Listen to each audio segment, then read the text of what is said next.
sudah membelenggu setan di dalam bulan Ramadan ini, karena sudah ada dulu dia melakukan sekali kemaksiatan, sekali sesuatu yang sudah mereka kerjakan, perbuatan yang gak baik itu, maka iblis gak menggoda lagi. Tetap berpengaruh dia, membekas terus dia. Begitulah maknanya itu. Artinya apa? Betul bahwa syaitan itu sudah dibelenggu oleh Allah, tapi pengaruhnya masih ada sama kita. Walaupun istrinya sudah mati, istri pejabat itu sudah mati, karena dia sudah pernah melakukan perbuatan itu, jadi tidak ada masalah. Tetap dia selalu melakukan perbuatan yang jahat itu. Gitu.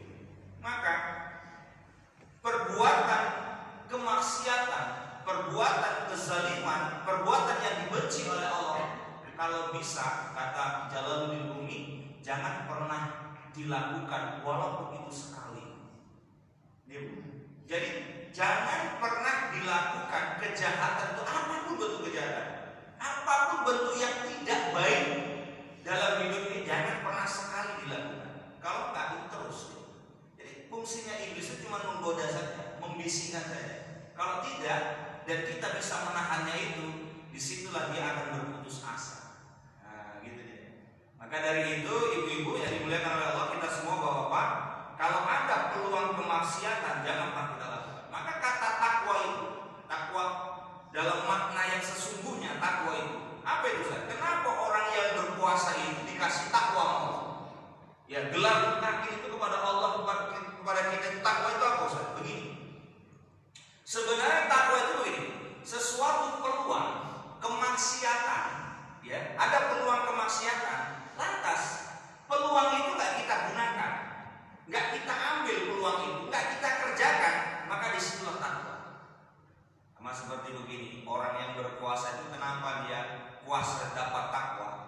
Maka kalau ibu-ibu misal di kamar itu ada makanan, di kamar itu ada minuman, kita di kamar sendiri, kan ada peluang untuk melakukan apa? Ya, membatalkan puasa kita. Lantas nggak kita kerjakan, disitulah mendapatkan takwa, predikat takwa. Orang berwudu kumur-kumur, kan nggak tahu orang, betul nggak Bapak Ibu? Kalau seandainya kita kumur-kumur telat sedikit, telat sedikit, nggak tahunya Pak Haji Junaidi itu misalnya minum sedikit, kan nggak ngerti. Telat sedikit lah, istriku kan kenapa itu? Telat sedikit, nggak ngerti. Maka disitulah peluang tersebut kita lakukan, maka disitu nggak dapat takwa. Kalau ada kita peluang, misal ada peluang kita berbuat yang tidak baik, ya, contoh misal kita ingin mencuri, lantas bukan hakku ini, nggak boleh ini, kita tahan. Begitu ibu ingin merepet, bapak ingin merepet, marah sama orang, misal kita diserempet sama kereta, kadang-kadang naik kereta kita ugal-ugalan, ngerti kan biasanya. Begitu kita naik kereta, apalagi menjelang buka puasa, itu kan banyak orang macam-macam. Mau cepet, apalagi mau buka puasa, mau hujan macam itu, kadang-kadang spengol itu. Begitu ada peluang kita ingin mau marahin orang, mau mandi, dasar kok nggak ada, nggak jadi dasar. Nah di situ takwa kita main, ya kan? Begitu tetangga ibu menganiaya ibu, menzolimi bapak, lantas bapak nggak membalasnya, ya. Disitulah takwa itu bekerja. Itulah disebut dengan takwa itu. Berperan dia. Karena apa? Karena iblis itu akan menangis dia dengan ketakwaan bapak ibu yang bapak ibu cegah sendiri. Nah, gitu ya. Maka dari itu gelar predikat takwa ini ketika kita tidak mendengarkan pengaruh iblis.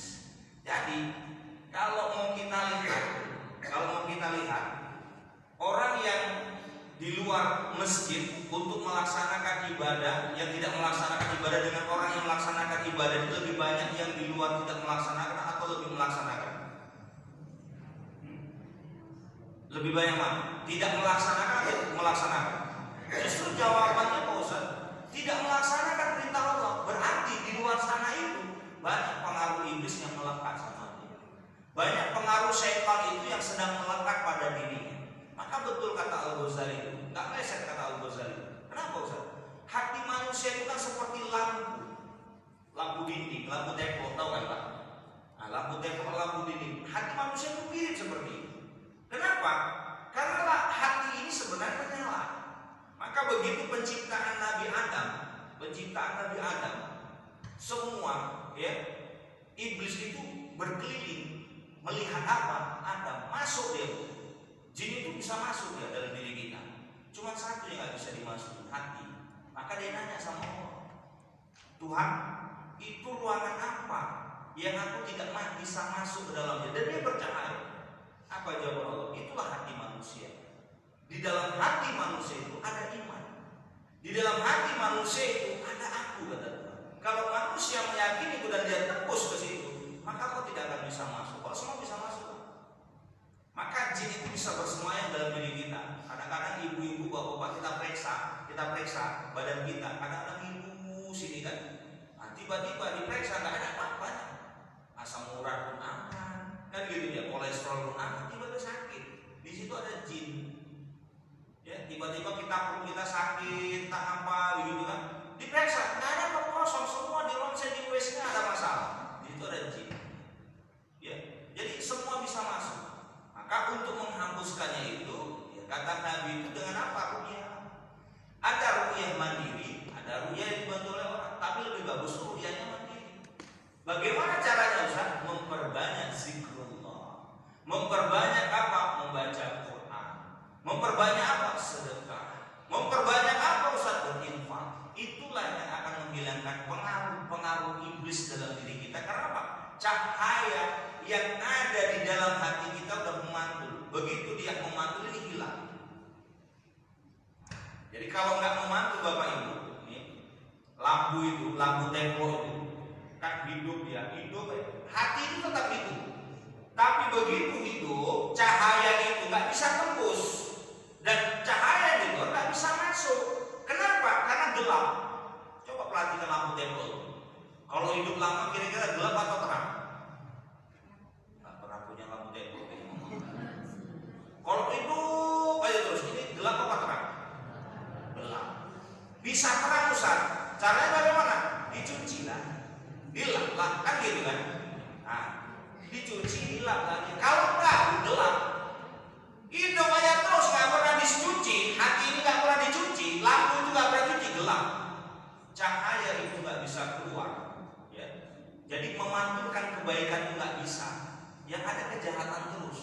Cahaya yang dari luar pun nggak bisa masuk. Kenapa? Ya karena udah gelap. Maka kalau ibu-ibu, bapak-bapak ngajak orang yang nggak pernah ke masjid, orang nggak pernah ke masjid, coba bapak ajaklah ke masjid. Kira-kira payah atau susah? Orang nggak pernah ke masjid, sama sekali nggak pernah. Bapak ajaklah, Wah, yuk ke masjid ya, Wah. Apa bahasa orang yang nggak pernah ke masjid?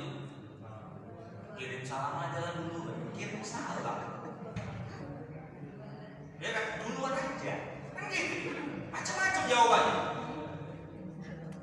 Coba orang yang nggak pernah baca Quran, orang nggak pernah baca Quran, suruh ibu tadarus Quran, mau nggak deh? Nggak mau. Berat itu. Kenapa? Cahaya yang dari luar, ibu mengajak, bapak mengajak itu kan bagus, ya kan? Karena dia tidak bisa memantul masuk ke dalam, karena gelap itu nggak bisa masuk. Kayak manapun bapak ibu bilang nggak akan bisa masuk. Maka betul kata Allah itu khatamallahu ala qulubihim. Jelas itu. Wa ala sam'ihim wa ala absarihim ghishawatu wa lahum azabun. Dan yang lebih keras lagi Allah sebut dalam Al-Qur'an surah Al-A'raf. Ayat berapa? 179. Nah, ini jelas. Wa laqad zara'na li jahannama katsiran minal jinni wal ins. Nah, itu jelas. Ya. Sungguh kata Allah, yang akan menjadi bahan bakar api neraka itu kebanyakan dari jin dan manusia. Lahum qulub, lahum qulub la yafqahuna biha. Hatinya itu udah tertutup. Nah, itu udah tertutup, udah gelap hatinya itu, udah gelap. Tak bisa dapat petunjuk lagi. Kalau ada orang yang sudah gelap hatinya, yang nggak mempan lagi diingatkan sama saudaranya, nggak mampu lagi diingatkan sama istrinya, nggak mampu lagi diingatkan oleh suaminya, sama sahabatnya, udah selesai. Itu jelas. Itu pernyataan Allah, Pak, bukan pernyataan saya. Bahwa orang yang tidak bisa lagi diingatkan dan dia ikut terpengaruh dengan sama dia itu apa? Pasti neraka. Itu udah pasti kan? Jangan bilang enak kali macam kayak ada artis tuh. Nggak apa-apa lah wisata neraka kan enak, kan ada itu. Apa yang namanya lupa tuh gak usah disebut lagi, lupa ya. Iya kan? Enak kali ujungnya bilang wisata neraka. Hah? Enak kali wisata neraka. Ya Allah ya Rabbi. Ya, kata Nabi itu, ya panasnya api neraka itu 70 kali lipat daripada panasnya api yang ada di dunia. 70 kali lipat. Ya. Kata Nabi begitu. Ya. Sahabat nanya, ya Rasulullah, bagaimana dahsyatnya panasnya api neraka? Nabi menjawabnya 70 kali lipat daripada panasnya api yang ada di dunia ini. Bayangkan 70 kali lipat. Ibu-ibu pernah kena api nggak? Bapak-bapak pernah nggak? Api rokok aja nggak tahan, ya kan Pak? Api rokok nggak tahan. Apalagi api yang ada di neraka. Enak kali bilang wisata api neraka. Ih, kalau dekat tabung malah kali. Cuma nggak bisa naboknya. Doakan aja ya Allah dapatkanlah hidayah dia. Kan gitu. Maka Bapak Ibu ngeri. Ya. Jadi nanti kita ini orang-orang yang mukmin, apa beda muslimin, muslimat, mukminin dan mukminat? Kalau muslimin dan muslimat itu begini, dia yakin dengan rukun iman dan rukun Islam. Yakinnya itu dalam arti apa? Konteks beribadah saja. Ada orang yang melaksanakan ibadah, misal sholat, puasa, zakat, kan gitu, sedekah dan sebagainya. Cuman hanya sebatas kewajiban. Itu rukun apa? Rukun Islam yang dikerjakan. Tapi orang yang mukmin ini dia bisa menggabungkan antara rukun iman dan rukun Islam. Ya, maka kalau saya katakan tadi dibilangnya tadi itu wisata api neraka, dan dia juga katanya sholat, katanya masih sedekah juga, alumni pesantren, kan gitu kan? Dia itu masuk kategori kaum muslimin dan muslimat, belum masuk kategori kaum mukmin. Orang kaum mukmin itu adalah orang yang bisa menggabungkan rukun Islam yang 5 itu dengan rukun iman yang 6. Begitu dia melaksanakan sholat, Allahu Akbar, menangis nenek saya makan, ya Allah, hidupku bentar lagi, ya Allah, ya kan? Aku takut dengan api neraka. Itu orang mukmin. Begitu ibu sedekah, kan ada orang yang sedekah, dia sedekah juga, nah sedekahlah, sama juga. Bedanya dengan orang yang sedekah mukmin itu bagaimana Ustaz? Orang yang sedekah, orang mukmin itu dia begitu sedekah, ya Allah, hartaku nggak ada apa-apa, kalau inilah satu-satunya jembatan nanti di surga, ya Allah. Tuh artinya apa? Rukun Islamnya bisa digabung dengan rukun di mana itu orang mukmin. Jadi orang yang mukmin itu derajatnya beda dengan orang muslimin, yang lainnya beda. Ya, itulah nanti orang yang mukmin itu diberikan oleh Allah Subhanahu wa taala kesempatan apa itu? Melihat surga Allah menjelang sakaratul maut. Jadi ibu-ibu, bapak-bapak bahagia kalau bapak dan ibu bisa menggabungkan antara rukun iman dan rukun Islam. Jadi ibu sholat menangis, bapak sholat menangis. Kenapa? Takut sama Allah, ta'zim sama Allah. Ya, ada orang yang hanya sekedar sholat, sholat kewajiban. Ada orang yang sedekahnya puasa, banyak orang yang berpuasa, banyak orang yang berpuasa. Tapi mereka tak meyakini puasanya itu bahwa ini adalah perintah Allah, merupakan satu-satunya jalan dia untuk apa? Berbuat kebaikan. Yakin bahwa Allah yang akan memberikan kebaikan. Banyak orang sekedar hanya berpuasa, orang puasa itu masih kelasnya muslimin. Tapi kelasnya orang mukmin itu beda. Jadi ada sebuah spirit keyakinan bahwa apa yang dia sedekahkan, apa yang dia sholatkan, apa yang dia kerjakan puasanya itu muaranya adalah keyakinan. Spiritual itu ada. Disitulah nanti begitu menjelang azal kita sakaratul maut, Allah akan tunjukkan apa yang ditunjukkan oleh surga. Maka nanti orang yang mukmin itu begitu wafat senyum dia, gembira dia, nggak ada kerut wajahnya begini. Kalau orang yang biasa tak ada musuhnya kerut dia, tetap kerut dia. Kenapa? Takut. Orang takut kan ini, takut kerut dia. Tapi malah senyum bebas. Nah itulah dikatakan husnul khotimah. Orang yang mukmin dan mukminatnya itulah yang akan diberikan, ditunjukkan oleh surganya Allah.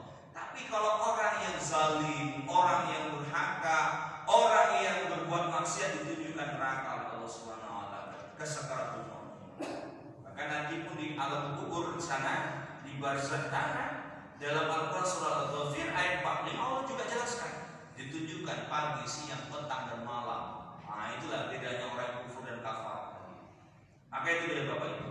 Jadi jangan sampai kita terikut dan terpengaruh dengan iblis, setan atau jin yang menggoda, membisikkan manusia. Maka dari itu fungsi jin itu cuma dua. Perlu ingat, dan itu kita harus waspada. Apa itu Ustaz? Yang pertama, jin iblis, ya, setan yang menggoda manusia itu. Satu dia. Apa itu? Mengajak ke jalan maksiat.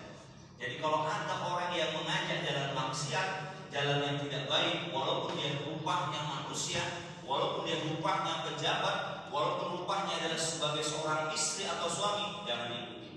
Itu dia. Ya.